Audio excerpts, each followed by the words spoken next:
ఉండేది ఒకటే ఇల్లు, ఇప్పుడు నీ ఇల్లు నా ఇల్లు అంటారే వీళ్ళు.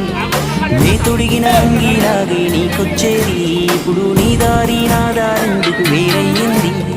నన్నెవ్వడు ఏమన్నా నేనెత్తుడు మరిగేది, ఇప్పుడెందుకు నీకు నాకు ఈ పంచాది. ఏ బంధం అయినా కలుపుకుంటే మొదలవుతాది, తోబుట్టు బంధం ఒకటే ఇంకేడా దొరకనిది. నేనున్న గర్భంలో